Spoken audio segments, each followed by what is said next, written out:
AP deputy CM Pawan Kalyan గారు సినిమాల్లో నటించొద్దు అని చెప్పేసి పిటిషన్ వేయడం జరిగింది. Retired IAS officer Vijay Kumar వేసిన పిటిషన్ నిన్న హైకోర్టులో వాదనలు జరిగాయన్నమాట. అయితే పవన్ కళ్యాణ్ సినిమాలు తీయకూడదని ఈ పిటిషన్ వేయడం జరిగింది అని అనేసి అన్నారు.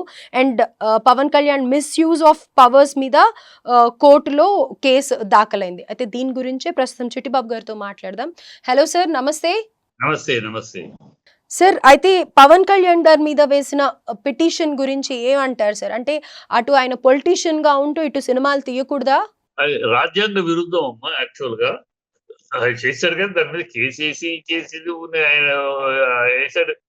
కేసి ఏం చేస్తాం వాళ్ళకే ఉండాలి విచక్షణ అంతే తప్పితే ఆయన ఆయనకు గవర్నమెంట్ కారులో హీరోయిన్ డ్రాప్ అవటము, ఇది పదవిలో ఉంటూ ఆయన అధికారంలో ఉంటూ యాక్ట్ చేయటం రెమ్యూనరేషన్ తీసుకోకూడదు. రెమ్యూనరేషన్ తీసుకున్నాడు ఓపెన్ గా ఆయనే చెప్పాడు కదా, రిటర్న్ ఇస్తానని.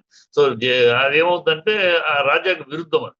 ఆ పదవిలో ప్రజాప్రతినిధిగా ప్రజల పాలనలో ఉంటూ ప్రభుత్వ అధికారం ఉంటూ అధికార దుర్వినియోగం కిందే వస్తుంది.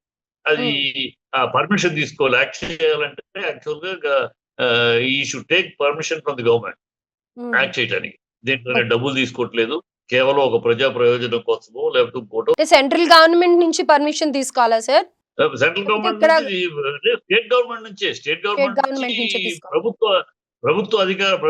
ప్రభుత్వం ఇవ్వాలి, లాంఛనంగా ఇవ్వాలి. అది ఆయన ప్రభుత్వం అది తీసుకోవచ్చు, ఎంతసేపు తీసుకోవచ్చు, కానీ కాకపోతే డబ్బులు తీసుకోకుండా చెయ్యాలి. ఈ షుడ్ నాట్ అంటే పదవిలో ఉంటూ మరొక రూపంగా డబ్బులు సంపాదించే కార్యక్రమంలో చేయకూడదు. అది ఉంది. యాక్చువల్ లోపం అయితే లోపం ఉంది. బట్ ఆయన ఇది మాట్లాడే పవన్ కళ్యాణ్ అలా అది ఇది మాట్లాడే పవన్ కళ్యాణ్ ఇవన్నీ మరి ఆలోచించాలి కదా, ఆయన పక్కన ఉన్న వాళ్ళన్నా చెప్పాలి కదా. ఇదంటే మన పద్ధతి కాదు. కరెక్ట్, మనం పర్మిషన్ తీసుకుని మన గవర్నమెంటే కదా, గవర్నమెంట్ అప్లై చేసి గవర్నమెంట్ పర్మిషన్ ఇచ్చేస్తే ఆ 10 రోజులు రామారావు గారు చేశారు. రామారావు గారు ఆయన ప్రభుత్వం. అదే సార్, గతంలో కూడా ఎంతో మంది సినిమా స్టార్స్, అంటే ఇటు తెలుగు ఇండస్ట్రీలో కావచ్చు, అటు తమిళ్లో కావచ్చు, ఇతర భాషల్లో ఏదైనా కానీ ఎంతో మంది యాక్టర్స్ గా ఉంటూ పొలిటీషియన్స్ అయిన వాళ్ళు ఉన్నారు. మరి వాళ్ళు ఎవరైనా నటించారా సార్ ఇలా సినిమాల్లో పొలిటీషియన్స్ గా ఉంటూ చేశారమ్మా. ఇప్పుడు గతంలో కృష్ణరాజు గారు మినిస్టర్ గా ఉంటూ కూడా చేశారు, కృష్ణ గారు చేశారు, ఎంపీగా ఉంటూ చేశారు. అంటే ఒక లెటర్, అదేంటి ఎంపీలు వీళ్ళే కనుక ఏదో ఒక లెటర్ పెట్టేస్తారు. ఎంపీగా ఢిల్లీ పార్లమెంట్ లెటర్ పెట్టి, సో నేను ఈ కార్యక్రమాలు ప్రజలకు కమిట్ అయిన కార్యక్రమాలు, సో ఇక వాళ్ళని నష్టపరచకూడదు, సో నా బాధ్యత అనేది పెట్టేసి చేస్తారు. అది కాకపోతే ఎందుకు పవన్ కళ్యాణ్ మీద ఎందుకు ఎక్కువ నీతులు మాట్లాడతారు కదా ఆయన. వాళ్ళందరూ నీతులు మాట్లాడలా, వాళ్ళు ఏదో వాళ్ళ పని వాళ్ళు చేసుకుంటూ పోయారు. ఈయన ఎక్కువ నీతులు, ఎక్కువ శుద్ధపూస మాటలు ఎక్కువ మాట్లాడతారు కదా. అలా ఉండాలి, ఇలా ఉండాలి, ఇది చేయాలి, అది చేయాలి. అందువల్ల మరి ప్రశ్నిస్తారు. నువ్వు అన్ని మాట్లాడేవాడు, నువ్వు ఎలా చేస్తావు? ఏం మాట్లాడినోడు మాట్లాడుకుంటూ తన పొరపాటు చేసుకుపోయేవాడి గురించి పెద్ద పట్టించుకోరు పబ్లిక్ కూడా. ఎప్పుడైతే ఈయన ఎక్కువ మాట్లాడుతున్నాడో రాజ్యాంగము అది ఇది అది చేయాలి, అలా ఉండాలి, ఇలా ఉండాలి అని ఎక్కువ మాట్లాడతాడు కదా ఆయన. నీతులు ఎక్కువ, ఆ నీతులు ఎక్కువ మాట్లాడతారు అడుగుతారు ఖచ్చితంగా. ఇన్ని నీతులు మాట్లాడావు, నువ్వు ఎలా చేస్తున్నావు, ఇది ఈ రాజ్యాంగ విరుద్ధం కాదా అని అడుగుతారు కదా. అది అట్లా జరుగుతుంది. అందుకనే పవన్ కళ్యాణ్ అనే అతను దేంట్లోనూ నిలకడ నిబద్ధత లేదు అతనికి. ఆయనకి ఏదో రాజకీయాలకు వచ్చాడు, ఆవేశంతో ప్రజల్ని మెస్మరైజ్ చేశాడు వీళ్ళలో. ఇప్పుడు ఆవేశం అంతా డొల్లా అని తెలిసిపోయింది. అది కూడా ఒక సినిమా నటనే కానీ ఇంకోటి కాదు అని తెలిసిపోయింది. ఆయన ఏ మాటకి కట్టుబడి ఉండడు, ఏ మాటకి నిలబడి ఉండడు, ఎప్పుడు ఏమంటాడో ఎప్పుడు ఏం మారతాడో తెలియదు.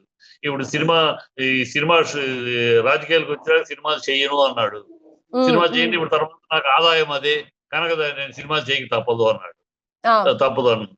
రేపు మళ్ళీ ఏమంటాడో తెలియదు, రేపు ఈ కేసు వచ్చినాక షూటింగ్ చేయను అంటాడు. ఇవన్నీ ఇప్పుడు మామూలుగా తన పని తను చేసుకుంటూ పోతూ ఉంటే ఇలాంటి రావు. ఎప్పుడైతే నీతులు ఎక్కువ మాట్లాడి అది రాజ్యాంగమాన్ని తెలిసినట్టు ఎక్కువ మాట్లాడటం వల్లే వచ్చే సమస్యలు. అతను ఎక్కువ అతిగా మాట్లాడటం మానేసి కరెక్ట్ గా ఆలోచించి మాట్లాడటం మొదలైతే ఈ పెద్ద విషయం ఎన్ని పెద్దగా ఉండవు. సో గతంలో కూడా యాక్టర్స్ గా ఉంటూ పొలిటీషియన్స్ గా మారిన వాళ్ళు ఎంతో మంది మళ్ళీ యాక్ట్ చేయడం అనేది జరిగింది. అయితే ప్రస్తుతం పవన్ కళ్యాణ్ గారు మటుకు ఈ పాయింట్ రేజ్ అయింది, పిటిషన్ వేశారు కాబట్టి ఆయన ఇన్ కేస్ ఒకవేళ పర్మిషన్ తీసుకొని ఉంటే ఇది పెద్ద పాయింట్ కాదు, సమస్య కాదు అని అంటారు. కానీ ఏదేమైనా కానీ ఒక పర్మిషన్ అయితే తీసుకొని ఉంటే అయితే ఇబ్బంది కాదు అని అంటారు, రైట్? ఇబ్బంది కాదు. ప్లస్ కొన్ని విషయాలు ఇప్పుడు పర్మిషన్ తీసుకున్నా కూడా ప్రభుత్వ వాహనంలో హీరోయిన్ దిగటం ఏంటమ్మా? రైట్. అందరూ చూసే కదా! అది ఎట్లా? అది పెద్ద దుర్వినియోగం కదా! దానివల్ల పోయేదేమింది అంటే వేరు. పోయేదేమింది అనేది మామూలోళ్ళకి వేరు. నువ్వు రాజకీయాల్లో ఉన్నావు, ప్రభుత్వ అధికారంలో ఉన్నావు. సో, అవును. అధికారంలో ఉన్నప్పుడు రాంగ్ అది. మేము కొన్ని రూల్స్ ఫాలో అవ్వాలి డెఫినెట్ గా, రైట్? ఎథిక్స్, మోరల్స్, ఎటికేసీస్ ఫాలో అవ్వాలి కదా! అది కాకుండా మనం చేసే తప్పులన్నీ చేస్తా ఉంటాం. మనం చేసే తప్పులు అడగకుండా మా ఎదుటోళ్ళని మాత్రం నీతులు చెప్తా ఉంటే ఎట్లా? అది ఆయనలో ఉన్న సమస్య. Right sir, thank you sir, thank you so much. Thank you.